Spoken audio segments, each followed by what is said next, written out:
Muy bienvenidos, contentos porque llegamos a la octava clase de estas 8 clases intensivas sobre la profecía bíblica, sobre la profecía del libro de Apocalipsis, en lo que tiene que ver con la serie Preparación para la crisis final.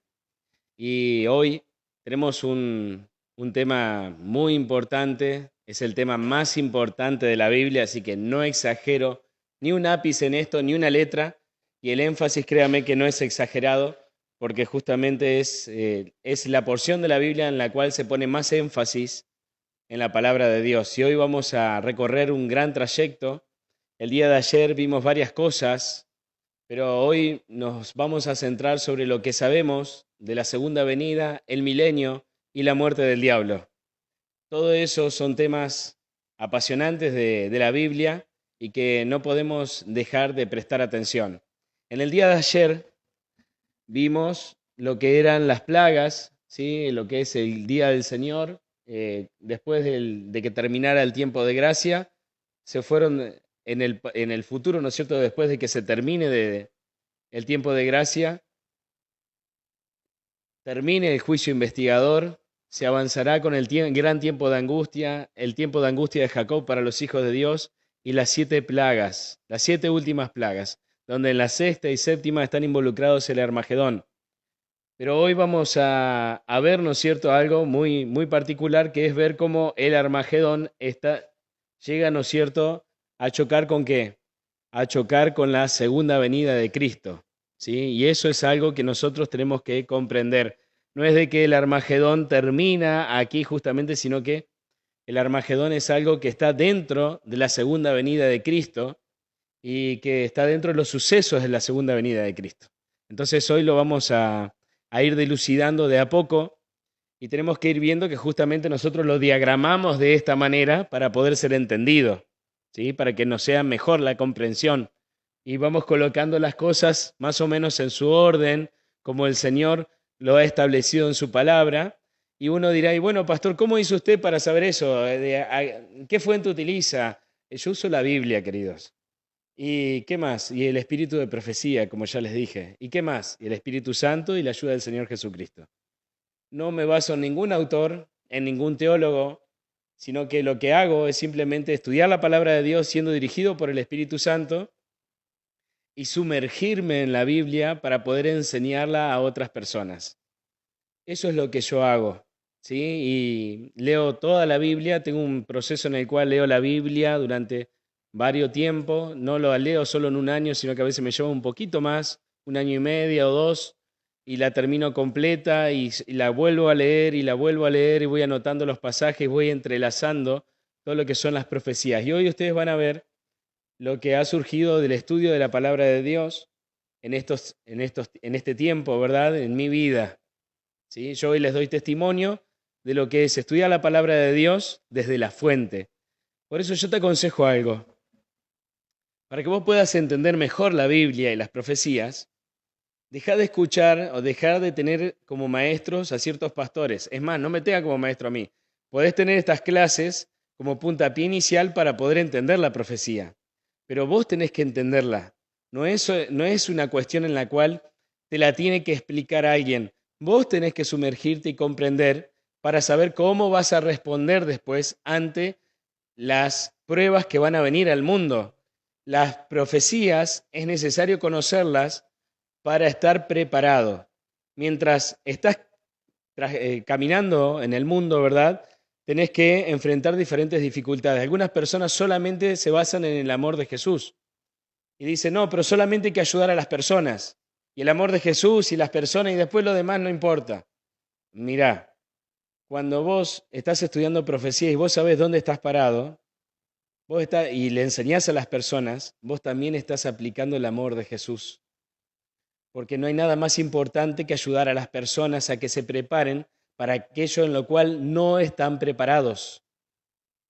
Un plato de comida es importante, el abrigo es importante, orar con los enfermos es importante, todo eso es importante y no le resta importancia al hecho de estudiar profecías y de enseñarle profecías a las personas para que sepan y no sean como ovejas que van directo hacia el matadero sin saber que están yendo hacia un lugar peligroso.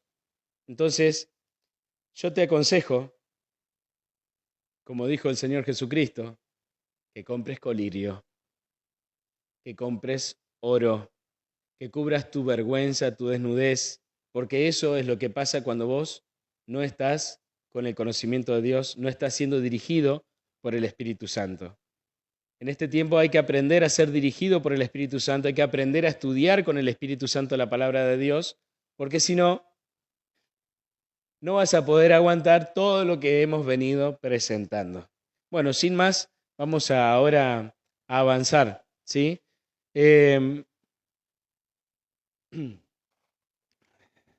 Entonces, vamos a enfocarnos bien en la última parte de la profecía que tenemos para compartir. Entonces, primeramente, vamos a ver, ¿qué sabemos de la segunda venida? Bueno, antes que nada, antes que arrancar con los textos bíblicos, decirte que nosotros vamos a ordenar ahora todos los sucesos que están aquí, ¿sí? Vos vas a ir viendo que yo voy a ir citando mucho más texto de lo que vos ves acá.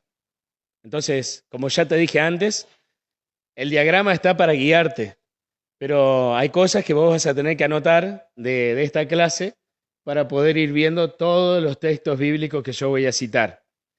Y son varios los textos bíblicos porque vamos a ir ordenando todos los sucesos, lo que tiene que ver con la resurrección especial, el Armagedón, la segunda venida, el séptimo sello, la tercera venida de Cristo, todos estos sucesos, el milenio, la eternidad sin pecado, todos estos sucesos futuros los tenemos que ordenar ahora en su debido orden. Así que vamos a ir de un lugar para el otro y vas a ver que vamos a utilizar lo mismo que yo te venía explicando. Vamos a ir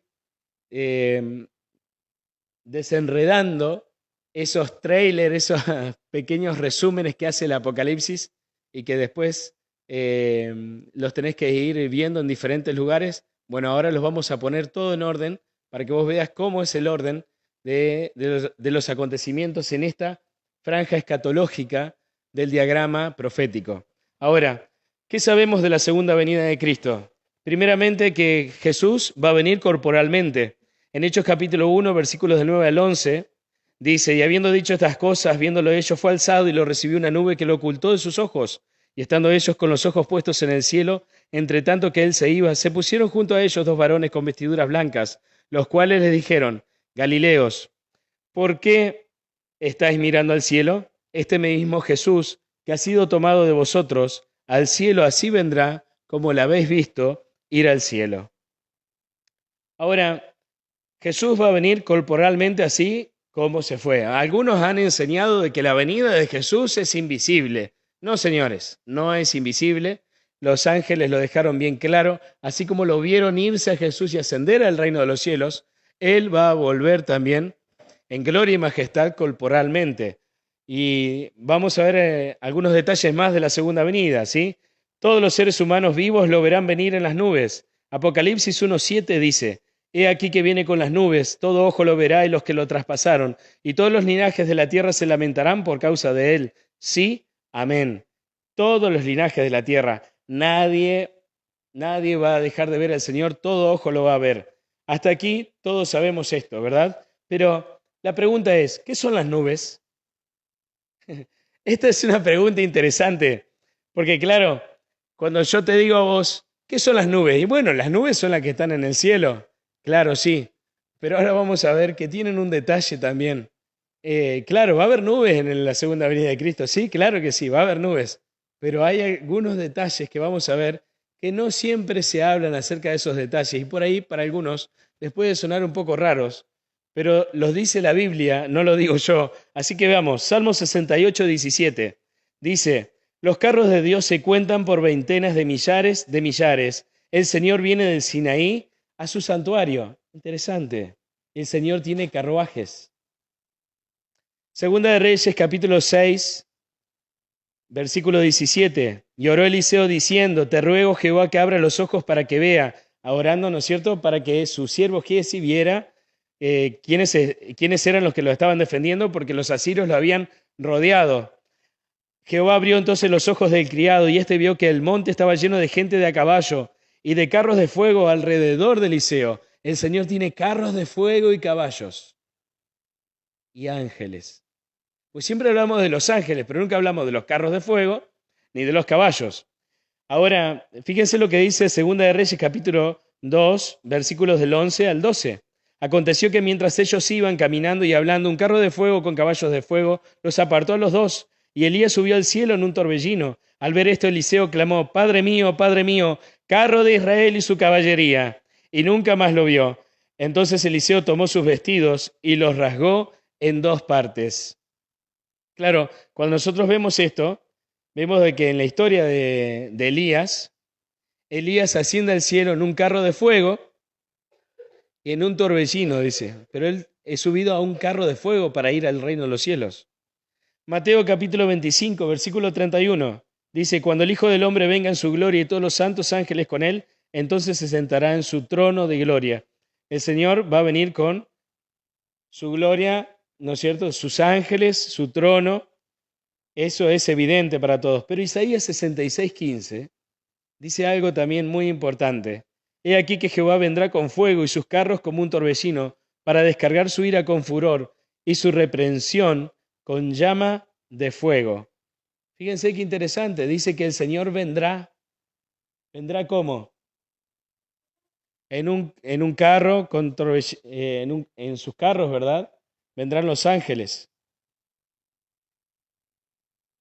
Y tenemos que darnos cuenta de que, claro, Él, cuando vengan sus ángeles, siempre vemos la imagen de la segunda venida de Cristo. Y claro, vemos a sus ángeles en la imagen que se imaginan los artistas, que vienen con trompetas, están las nubes, pero nunca vemos los carros, nunca vemos los caballos. Si bien los caballos se nombran también en Apocalipsis, pero no vemos los carros. Y claro, y recuerden ustedes que la palabra de Dios dice que los ángeles juntarán a los escogidos de los cuatro ángulos de la tierra. ¿Y cómo los juntarán? ¿En dónde los llevarán? Claro, y acá es donde entra el detalle. Acá es donde justamente tenemos que entender lo que nos está diciendo. Nos está diciendo que el Señor es un detalle, pero tenemos que también ponerlo dentro de nuestra imagen mental para poder explicarle también a las personas, ¿no es cierto?, cuando los carros de fuego que van a venir junto con los ángeles nos van a llevar junto a nuestro Dios. Claro, y uno se pone a pensar esto, ¿no es cierto? Y es una locura. Uno se pone a pensar esto y dice, pero ¿cómo nos van a sacar del planeta Tierra? Y sí, ¿y cómo va a ser? No, eso no sé. Yo lo que te puedo decir es lo que describe la Biblia. Yo no voy a especular en nada. Yo lo que te estoy diciendo es que el Señor cuando venga, hay que tener en cuenta también los pasajes estos en los cuales dice que los ángeles vendrán con trompetas, vendrán con las nubes, ¿no es cierto? Vendrá el Hijo, vendrá su gloria, ¿verdad? Pero también traerán carros y así llevarán a las personas. Y esto nos deja más claro aún cómo hemos de ser transportados. Pero no sabemos después más detalles que esto que te estoy revelando. Los ángeles juntarán a sus escogidos, claro. Mateo 24, versículos 30 y 31 dice: Entonces aparecerá la señal del Hijo del Hombre en el cielo, y todas las tribus de la tierra harán lamentación cuando vean al Hijo del Hombre venir sobre las nubes del cielo con poder y gran gloria. Enviará a sus ángeles con gran voz de trompeta y juntarán a sus escogidos de los cuatro vientos, desde un extremo del cielo hasta el otro. Lo otro que sabemos de la segunda venida, que no hay rapto secreto. A pesar de que muchos hoy enseñan de que hay un rapto secreto, pues no lo hay. ¿Sí? La Biblia dice claramente en Mateo capítulo 24, versículos 27 al 28, porque igual que el relámpago que sale del oriente y se muestra hasta el occidente, así también será la venida del Hijo del Hombre. Donde quiera que esté el cuerpo muerto, allí se juntarán las águilas. ¿Y qué quiere decir esto? Esto quiere decir que la segunda venida de Cristo será visible. La segunda venida de Cristo no es algo en lo cual vaya a ser algo particular, donde yo voy a estar trabajando, por ejemplo, en el taller, me voy a la carpintería con José y estoy trabajando con José y entonces estamos trabajando y José está cortando justo ahí una madera en la carpintería y José desaparece y cae el serrucho al piso. Y entonces José se fue. Eso es lo que enseñan muchos hoy, pero eso no es cierto, porque lo que explica Mateo capítulo 24, cuando enseñan acerca del rapto secreto, no es eso. Lo que dice es que uno se va a salvar y el otro no, pero a la presencia del Señor no escapa nadie, tanto buenos y malos vamos a tener que enfrentar el día del Señor. Y eso es un hecho en toda la Biblia. Ahora, va a ser también un momento en el cual no va a ser algo desapercibido en el mundo. Ah, Jesús vino y desapareció un poco de humanidad. ¿Y dónde está Jesús? Y no, se fueron a escondidas. No, Señor, va a ser un evento visible, porque va a ser como un relámpago que sale del este y se oculta en el oeste, o sea, algo que no pasa desapercibido. Ahora, pasemos a lo siguiente. Dice, su aparición no es nada silenciosa. Eso también lo sabemos de la Biblia. La Biblia nos dice claramente que no es solamente visible la venida del Señor Jesucristo, completamente visible, sino que también es ruidosa. Dice Jeremías capítulo 25, versículos 30 al 33. Tú pues profetizarás contra ellos todas estas palabras. Les dirás, Jehová ruge desde lo alto y desde su morada santa da su voz.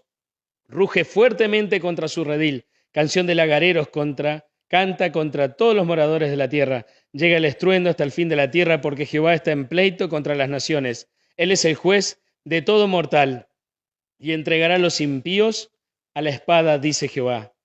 Así ha dicho Jehová de los ejércitos, ciertamente el mal irá de nación en nación y una gran tempestad se levantará desde los extremos de la tierra.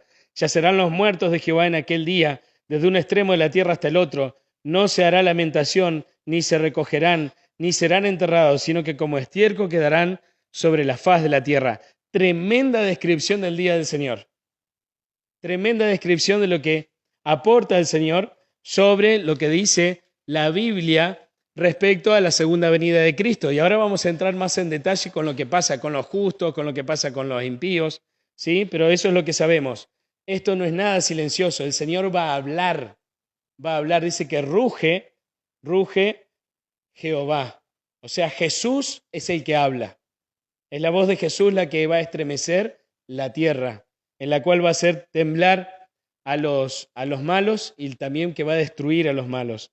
Ahora, 1 Tesalonicenses 4:16 dice, el Señor mismo con voz de mando, con voz de arcángel y con trompeta de Dios descenderá del cielo y los muertos en Cristo resucitarán primero. Claro, y acá vemos también trompeta, voz de arcángel, el único arcángel que es el Señor Jesucristo. 1 Corintios 15:52 dice, en un momento, en un abrir y cerrar de ojos, a la final trompeta, porque se tocará la trompeta y los muertos serán resucitados incorruptibles y nosotros seremos transformados. Clarísimo, se tocará la final trompeta, dice. Claro, ¿cuál es la final trompeta? La que ya hablábamos, que no tiene que ver con las 7 trompetas, sino que es la trompeta que anuncia el regreso del Señor Jesucristo, el mismo momento, la trompeta literal, no la trompeta espiritual. Ahora, también sabemos de la segunda venida de Cristo que Jesús no toca la tierra. Satanás lo va a imitar, ya vimos eso, que el gran anticristo va a andar caminando entre las gentes y Jesús no va a tocar la tierra. ¿Sí? Y esto también lo sabemos. Él permanece en el aire según 1 Tesalonicenses 4:17. Luego nosotros los que vivimos, los que hayamos quedado, seremos arrebatados juntamente con ellos en las nubes para recibir al Señor en el aire. Porque ¿dónde está el Señor? En el aire, en el momento de la segunda venida. Y así estaremos siempre con el Señor. ¿La gloria de quién veremos cuando Jesús venga? Porque el que dice Lucas 9:26, porque el que se avergüence de mí, de mis palabras, de éste se avergonzará el Hijo del Hombre cuando venga en su gloria y en la del Padre y de los santos ángeles. Nosotros veremos la gloria de los ángeles, la gloria del Padre y la gloria de Jesús. O sea, veremos al Padre venir junto a Jesús y juntos a los ángeles en gloria y majestad. Muchos cuando hablan de la segunda venida de Cristo solo hablan de que Jesús viene. No, señores. No, señoras. Jesús, el Padre y los ángeles. La gloria de esos tres vamos a ver, ¿verdad? Hablando de forma colectiva. Ahora, dice así también, conociendo lo que ya sabemos de la segunda venida de Cristo. Jesús habla y sus hijos muertos son resucitados y los que están vivos son transformados. Esto es lo que nosotros conocemos en la segunda venida como la glorificación. Durante el periodo en el cual ya vimos que se da el fuerte pregón, ¿sí? Que con la caída, la lluvia tardía, el derramamiento del Espíritu Santo, los hijos de Dios, para recibir el sello de Dios, tienen que tener el carácter de Cristo. Y el carácter de Cristo justamente no tolera ningún tipo de pecado y denuncia el pecado. Entonces ahí nosotros recibimos el carácter de Cristo para poder resistir las pruebas que están más en el futuro. Pero cuando Jesús viene en gloria y majestad, se produce el tercer movimiento dentro de lo que es el pueblo de Dios. Porque nosotros tenemos dos movimientos anteriores, la santificación, la justificación por la fe, la cual estamos predicando desde 1844 con el mensaje del tercer ángel, la justificación por la fe, y después viene la glorificación. Son todas etapas dentro del santuario, que estaban dentro del santuario celestial, terrenal, pero que también tienen que ser aplicadas dentro de la profecía para poder entender la glorificación. La glorificación es justamente la transformación de nuestra naturaleza humana. Ya no teníamos intención de pecar, ya no pecamos después de la transformación de nuestro carácter, pero en nuestro cuerpo permanece el pecado. En nuestro cuerpo permanecen ¿qué cosa?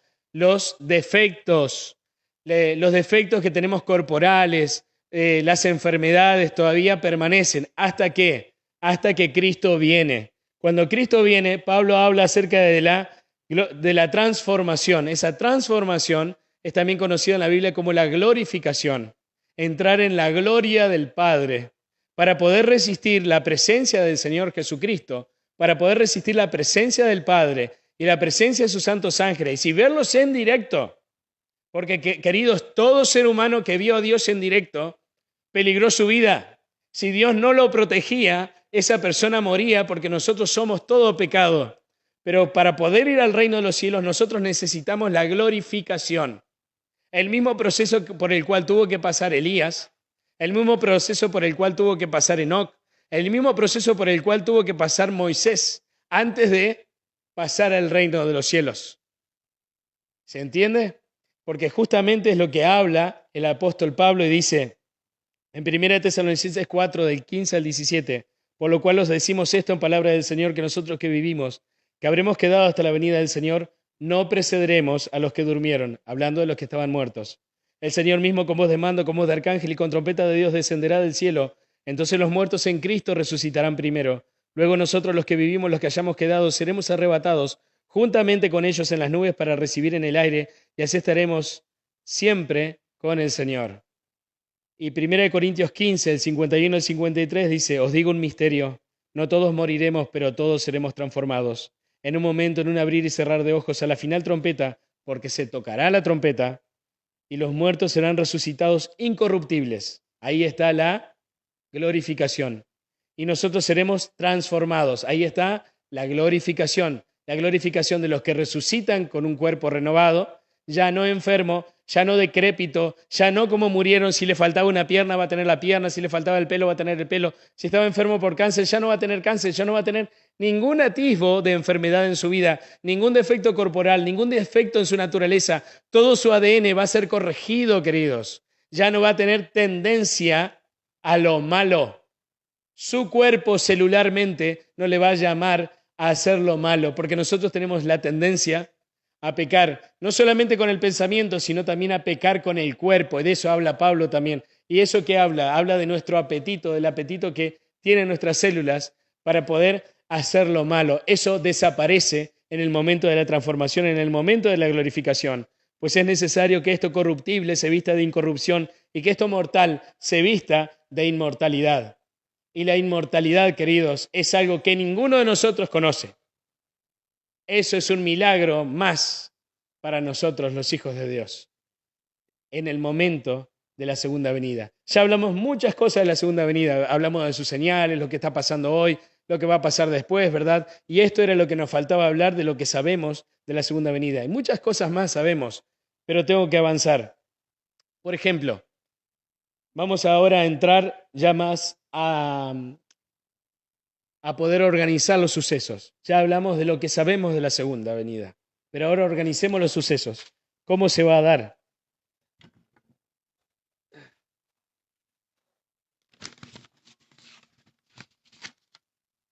Y para que se den estos sucesos, nosotros tenemos que comprender de que los sucesos ocurren gracias a la buena voluntad del Señor Jesucristo. Los sucesos de la segunda venida de Cristo, ya en su última fase del diagrama profético, nos ayudan a confiar que el Señor en su plan ha pensado en todo detalle, en cada uno de los detalles.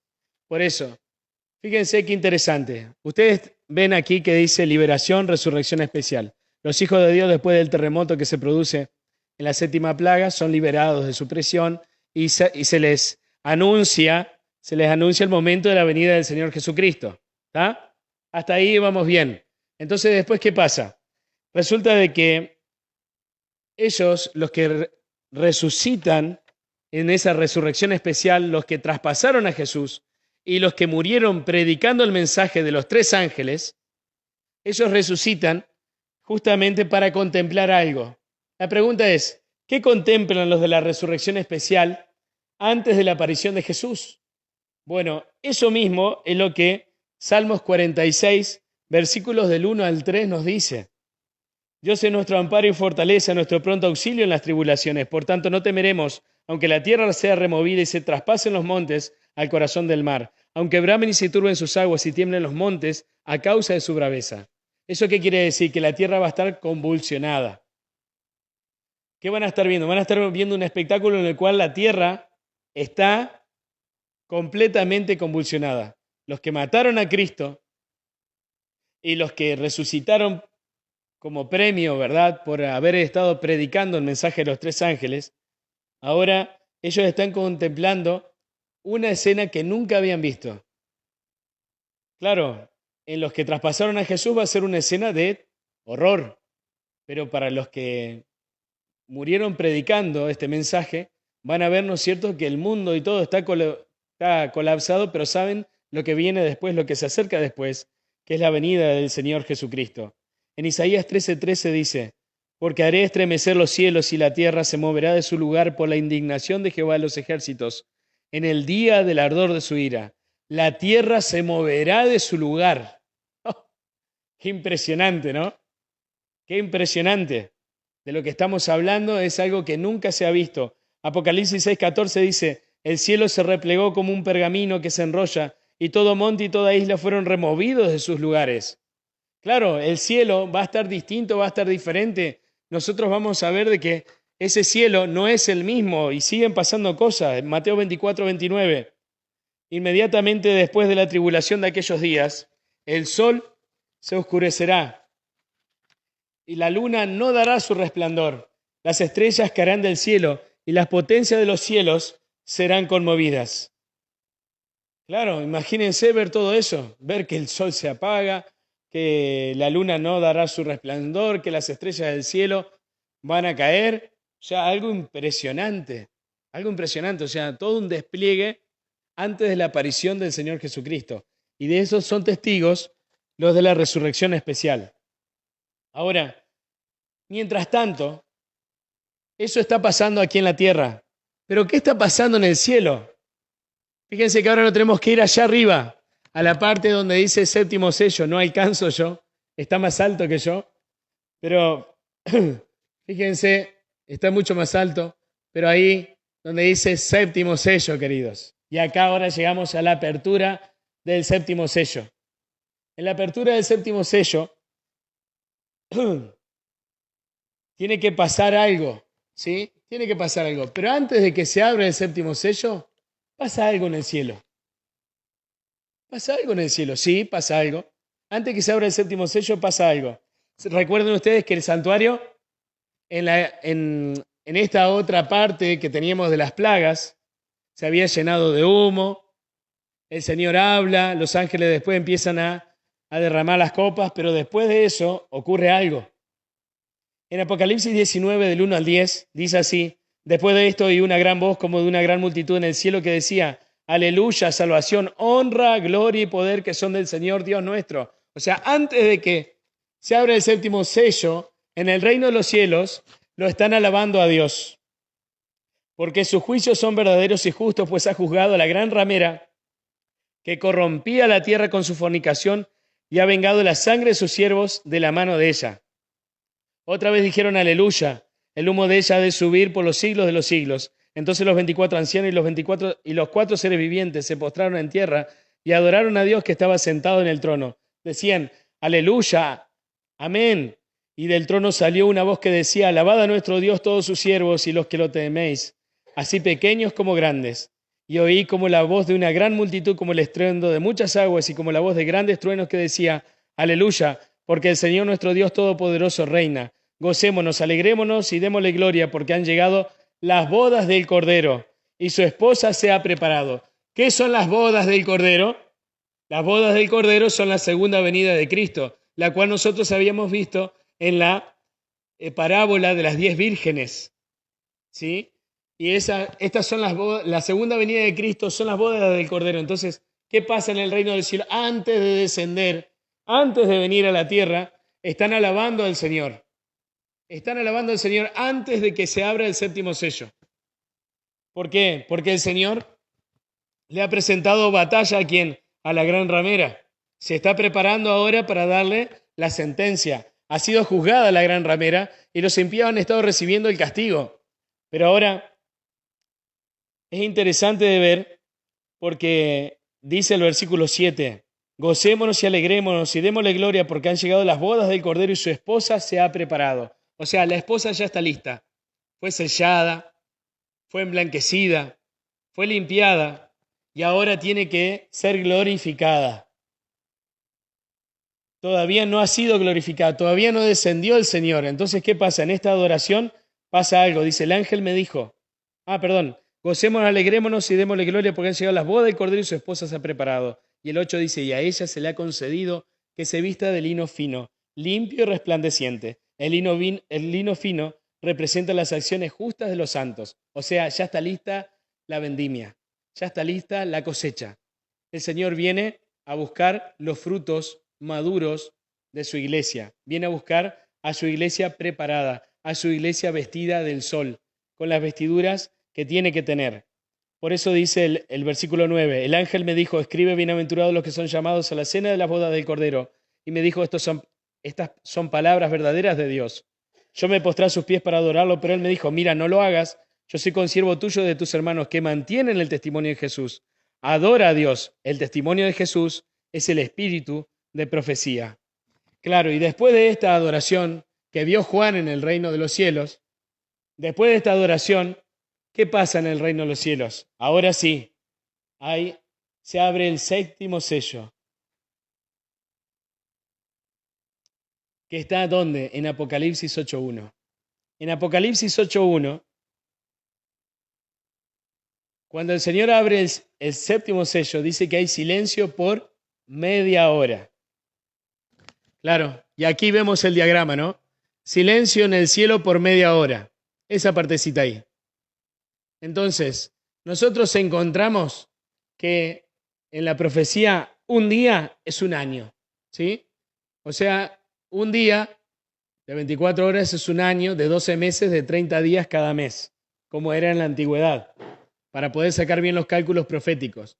Entonces, 360 días que tenía el año, porque 12 por 30 te da 360, no 365 como tiene nuestro año. En la antigüedad era 360. Dividido 24 horas que tiene un día, te da 15 días. 15 días por media hora te da lo correspondiente a 7 días y medio. O sea que 30 días equivalen a 7 días y medios, más o menos. Restale un minuto, sumarle un minuto. Es lo que el Señor te da de forma exacta. O sea, ¿qué estamos queriendo decir con esto? Que después que se abre el séptimo sello y hay silencio en el cielo, el Señor está viniendo a la tierra, pero no está viniendo solo, sino que Jesús viene con el Padre y con los ángeles, y no queda nadie en el cielo. Por eso es el silencio. el silencio en el cielo nos dice que el cielo quedó vacío. Todos allí vienen hacia la tierra. Y nosotros encontramos en Apocalipsis capítulo 11, capítulo 19. Apocalipsis capítulo 19, versículos del 11 al 16, lo siguiente. Entonces vi el cielo abierto, había un caballo blanco, el que lo montaba se llamaba Fiel y Verdadero, y con justicia juzga y pelea. Sus ojos eran como llama de fuego, y su cabeza tenía muchas diademas, y tenía escrito un nombre que ninguno conocía sino él mismo. Estaba vestido de una ropa teñida en sangre, y su nombre es la Palabra de Dios. Qué interesante, ¿no? Este es Jesús, el que está viniendo, su ropa teñida en sangre, porque solo Él pudo morir por nosotros. La palabra de Dios, recuerden el verbo de vida, como traducen ahora las nuevas versiones bíblicas, de lo que dice Juan capítulo 1, pero el verbo era en el principio y el verbo estaba con Dios y el verbo era Dios. Pero esa palabra que dice verbo puede ser traducida también como palabra y en realidad es palabra, ¿sí? Y en la Biblia, la palabra de Dios, también proféticamente hablando, es Jesús. Por eso sigue diciendo, los ejércitos celestiales vestidos de lino finísimo, blanco y limpio, lo seguían en caballos blancos. De su boca sale una espada aguda para herir con ella a las naciones, y él las regirá con vara de hierro. Él pisa el lagar del vino del furor y de la ira del Dios Todopoderoso. En su vestidura y en su muslo tiene escrito este nombre, Rey de Reyes y Señor de Señores. No hay nadie superior a Jesús. Qué hermosura, se me pone la piel de gallina cuando leo esto, porque me encanta poder leerlo, porque este capítulo, queridos, está enfocado en la segunda venida. Apocalipsis capítulo 19 es un capítulo enfocado netamente en la segunda venida para poder ayudarnos a entender cómo están organizados los acontecimientos de la segunda venida. Ahora, claro, los ejércitos vienen, Jesús viene, está viniendo. Vienen los ángeles y ya vimos que vienen con sus carros, vienen con caballos, ¿sí? Y uno dice, qué loco, ¿no? Sí, qué loco. Pero es lo que cuenta la Biblia, es lo que nos cuenta la Biblia. Ahora, si yo te lo inventara nomás todo esto parecería una locura, pero es lo que está en la Biblia. Y como todo lo que la Biblia ha enseñado se ha cumplido, esto no es ninguna locura. Esto es justamente basarnos en que esto que está a futuro se va a cumplir de acuerdo a la evidencia constatable que tenemos en la historia. O sea, esto no es de que nosotros seamos unos fanáticos, locos, extremistas, no es nada que ver. Simplemente si vos lees la palabra de Dios y corroborás las profecías, cómo se han cumplido en el día, la hora, el mes y el año, de forma puntual y correcta, como hemos visto hasta ahora, y muchas otras más profecías todavía que las que hemos visto hasta ahora, yo duermo tranquilo y con frazada pensando en esto, de que lo que dice la palabra de Dios se cumple y se va a cumplir. Y se va a cumplir.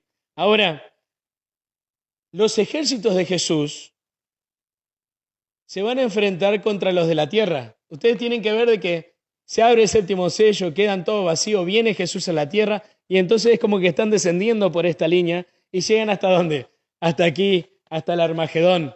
Porque justamente en Apocalipsis capítulo 19, versículo 17 al 19, nos habla también del Armagedón.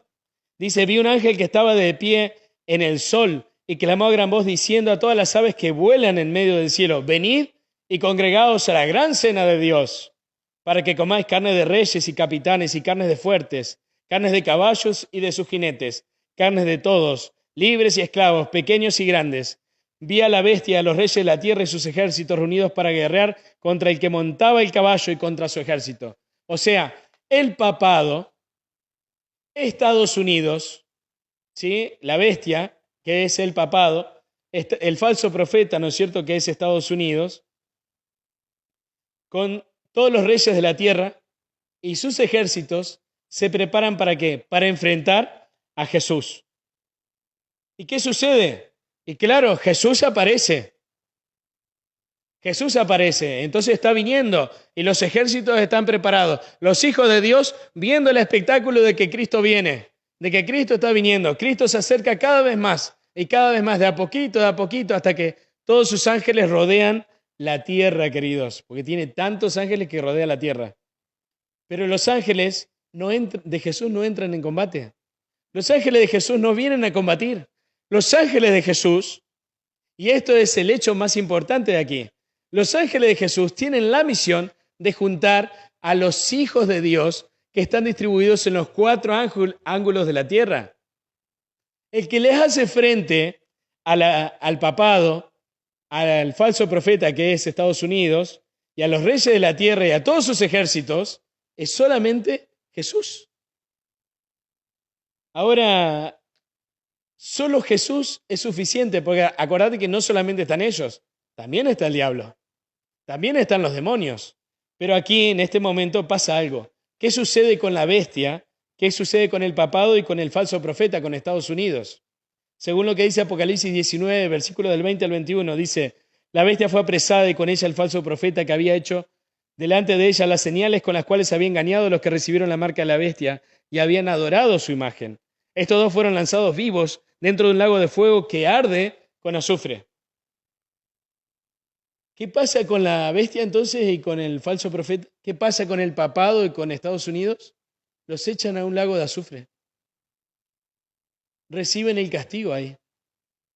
En la segunda venida de Cristo, no es una locura pensar de que el Señor tiene preparado a aquellos que estuvieron martirizando, matando y persiguiendo a sus hijos, los echa en un lago de fuego preparados para ellos. Ese mismo castigo es el que va a recibir después Satanás, pero todavía no, todavía no. Ahora, ¿qué sucederá con los demás impíos? Porque claro, después está el resto de personas que fueron engañadas por el papado, por Estados Unidos, ¿sí? Que siguieron el espiritismo, que estuvieron con los demonios, ¿sí? ¿Qué va a pasar con ellos? Bueno, según lo que dice Sofonías 1:18, dice, ni su plata ni su oro podrán librarlos en el día de la ira de Jehová, pues toda la tierra será consumida con el fuego de su celo, porque él exterminará repentinamente a todos los habitantes de la tierra. O sea, serán destruidos. Pero fíjate cómo lo va diciendo de distintas maneras. Isaías 11:4 dice, sino que juzgará con justicia a los pobres y resolverá con equidad a favor de los mansos de la tierra. Herirá la tierra con la vara de su boca y con el espíritu de sus labios matará al impío. O sea, con su boca nomás. Jesús no tiene que ni tirar un rayo, no tiene que tirar una bomba, no tiene que hacer nada, no, solamente con hablar. Solamente con hablar. Segunda de Tesalonicenses, capítulo 2, versículo 8, dice, y entonces se manifestará aquel impío, a quien el Señor matará con el espíritu de su boca y destruirá con el resplandor de su venida. Interesante. Ahí también vemos de que termina muriendo ¿quién? El papado. Va a morir, ¿sí? No especifica la forma exacta, pero sí, Apocalipsis 19 te dicen que al papado y al falso profeta de Estados Unidos adentro de un laguito de fuego y azufre. Tremendo. Ahora, ¿qué sigue diciendo? Fíjate vos que Isaías 24, versículos 18 al 23. Esto es una joyita. Lo que dice Isaías 24, versículos 18 al 23, yo no he escuchado muchas predicaciones de este texto, pero te digo, las veces que yo lo he predicado, me ha generado a mí un estudio muy profundo de la Biblia, justamente por la forma que tiene Isaías de describir este acontecimiento final. Presta atención, mirá lo que dice. Y acontecerá que el que huya de la voz del terror, o sea, está hablando de los impíos. ¿Te acordás que dirán a las piedras, escondednos ¿no es cierto?, del rostro de aquel que viene en las nubes y todo? Pero ahora habla de la voz del terror. Dice, acontecerá que el que huya de la voz del terror caerá en el foso. Y el que salga del medio del foso será atrapado en la red, porque de lo alto se abrirán ventanas y temblarán los cimientos de la tierra. Nadie va a escapar este día. Nadie va a escapar a la presencia de Jesús. Será destruida del todo la tierra, enteramente desmenuzada será la tierra. En gran manera será la tierra conmovida. Temblará la tierra como un ebrio y será removida como una choza. Y tanto pensará sobre ella su pecado que nunca más se levantará. Acontecerá en aquel día que Jehová castigará al ejército de los cielos en lo alto y a los reyes de la tierra sobre la tierra. Hablando de Satanás y sus demonios y hablando de los reyes de la tierra aquí, ¿verdad? Y fíjense que sigue diciendo el versículo 22, serán amontonados como se amontona a los encarcelados en una mazmorra y en prisión quedarán encerrados y al cabo de muchos días serán castigados. Interesante, interesante, ¿no? Porque ahora vamos a ver lo que sucede con el diablo y sus súbditos, ¿no es cierto? Los demonios que son atados durante 1000 años después de la segunda venida. Ahora dice, la luna se avergonzará y el sol se confundirá cuando Jehová de los ejércitos reine en el monte Sión en Jerusalén y brille su gloria delante de sus ancianos. Impresionante. Impresionante esta descripción que hace Isaías 24. Pero te dejo la frutillita para el final. Isaías 66, 16. Dice, porque Jehová juzgará con fuego, con su espada, a todo hombre, y los muertos por Jehová serán multiplicados. Y Apocalipsis 19, 21 dice, los demás fueron muertos con la espada que salía de la boca del que montaba el caballo, y todas las aves se saciaron de las carnes de ellos. Los impíos van a morir. Satanás va a ser apresado. Los impíos, en cierta manera, de forma profética y metafórica, los impíos humanos van a quedar en la prisión de la muerte, por así decirlo, van a morir, ¿verdad? Hasta que después, más adelante, sean castigados, porque no reciben ahí su castigo. Los que sí reciben el castigo en la segunda venida de Cristo son el falso profeta y la bestia. El papado y Estados Unidos reciben su castigo ya en la segunda venida, porque el Señor no puede esperar más a vengar la sangre de sus hijos, porque ellos los hicieron sufrir en el último periodo de una forma tremenda. Ahora, veamos qué sucederá con Satanás. ¿Sí? Claro, nosotros tenemos que ver que ya Jesús vino, se enfrentaron, ¿no es cierto?, en el Armagedón. Jesús los destruye, Él solo los destruye, pero también sabemos que los justos terminan siendo al cielo, ¿no? Terminan siendo con el Señor Jesucristo, pero ya vamos a eso, ¿no? Ahora, fíjense qué sucederá con Satanás. Apocalipsis 20, del 1 al 3. Nos dice así, vi un ángel que descendía del cielo con la llave del abismo y una gran cadena en la mano. Prendió al dragón, la serpiente antigua, que es el diablo y Satanás, y lo ató por 1000 años. Lo arrojó al abismo, lo encerró y puso un sello sobre él, para que no engañara más a las naciones hasta que fueron cumplidos 1000 años. Después de esto debe ser desatado por un poco de tiempo. Claro, aquí es donde Satanás es atado por 1000 años. Satanás es atado por 1000 años. Ahora, ¿cómo queda la tierra? Porque vos fijate que Dios destruye a los impíos, ata al diablo y a sus demonios, porque ya no pueden escapar de la tierra, ya no pueden tentar a ningún ser humano, no hay vegetación, no hay animales. Eso es lo que dice la palabra de Dios. Fíjense lo que dice Sofonías, capítulo 1, versículo 2 y versículo 18. Destruiré por completo todas las cosas sobre la faz de la tierra, todas, dice Jehová.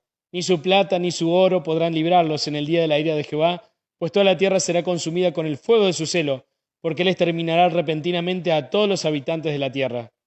Isaías 13:9 dice, he aquí, el día de Jehová viene, día terrible de indignación y ardor de ira para convertir la tierra en soledad y raer de ella a sus pecadores.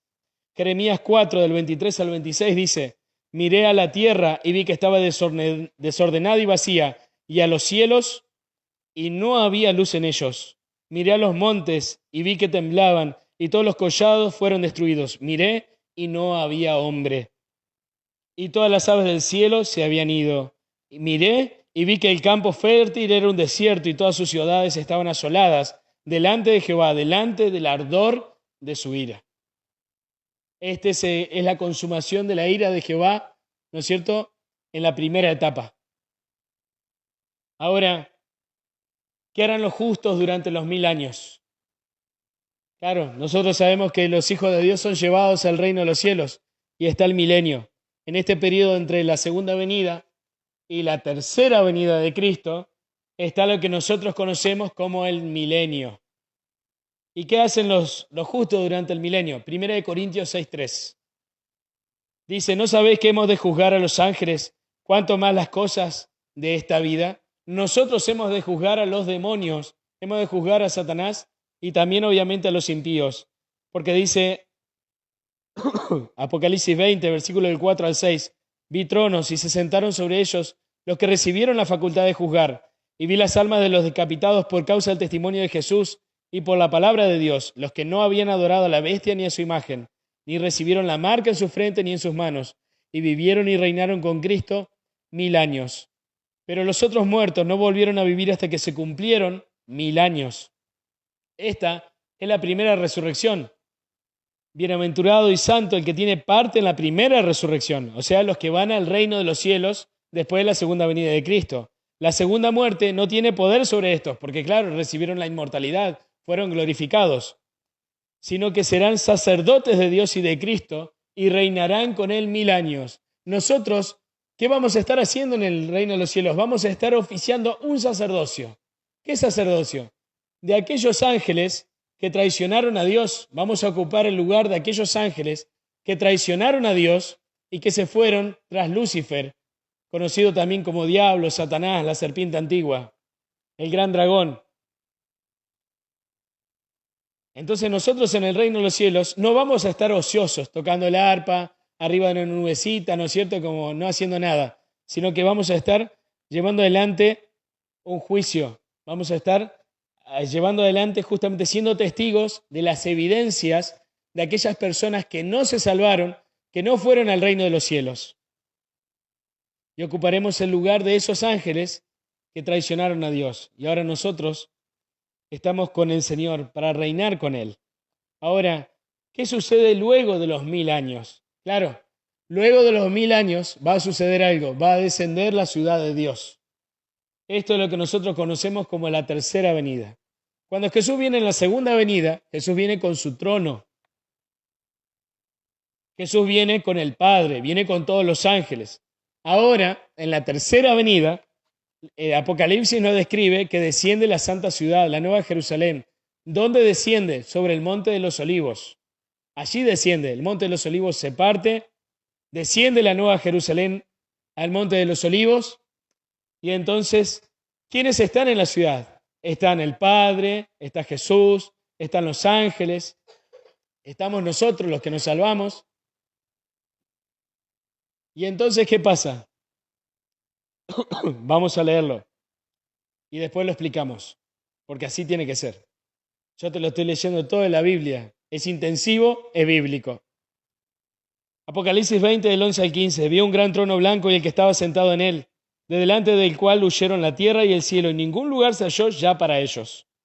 Y vi los muertos, grandes y pequeños, de pie ante Dios. Los libros fueron abiertos, otro libro fue abierto, el cual es el libro de la vida. Y fueron juzgados los muertos por las cosas que estaban escritas en los libros según sus obras. El mar entregó a los muertos que había en él, y la muerte y el Hades se entregaron a los muertos que había en ellos, y fueron juzgados cada uno según sus obras. La muerte y el Hades fueron lanzados al lago de fuego. Esta es la muerte segunda. El que no se halló inscrito en el libro de la vida fue lanzado en el lago de fuego.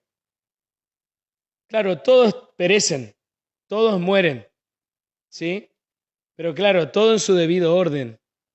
Recuerden ustedes que lo que enseña Apocalipsis 20 es justamente que Satanás es el mayor responsable. Satanás, según Apocalipsis capítulo 20, y lo voy a buscar acá en mi Biblia para que lo veas, porque yo lo tenía todo anotado ahí los versículos para que me fuera más práctico. Pero en Apocalipsis 20,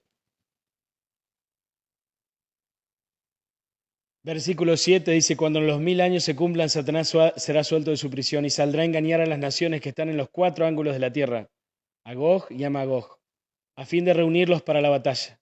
Su número es como la arena del mar. Subieron por la anchura de la tierra y rodearon el campamento de los santos y la ciudad amada, pero de Dios descendió fuego del cielo y los consumió. Y el diablo que los engañaba fue lanzado en el lago de fuego y azufre, donde estaban la bestia y el falso profeta, y serán atormentados día y noche por los siglos de los siglos. El diablo es atormentado con este castigo, queridos. El diablo sabe muy bien que va a perder, pero igualmente no se rinde, porque es obstinado, es terco. Es el ser más obstinado, más terco, orgulloso que hay sobre la tierra. Entonces, repasando, ordenando los sucesos después de la tercera venida, desciende la ciudad de Dios, Satanás es suelto de su prisión, resucitan los impíos, Satanás los reúne para destruir la ciudad de Dios. ¿Y qué pasa? Cuando avanzan, y esto nos dice Elena de White también, Jesús les muestra a cada uno el porqué de su sentencia. Ahí lo habíamos leído también en los versículos del 11 al 15, cuando dice que los libros son abiertos. Los libros son abiertos. ¿Para qué? Para que cada uno vea, cada uno de los impíos vea su pecado de por qué va a recibir la sentencia de la muerte. Entonces los impíos, todos, incluido Satanás, reconocen el juicio justo de Cristo. Pero Satanás, ¿qué hace? Se vuelve a rebelar y entonces los comanda para el último ataque. Jesús se eleva en su trono, porque recuerden que se nombra el trono, ya leímos, lo primero que leímos es que el trono, ¿no es cierto? Desde el trono huyen el cielo y la tierra.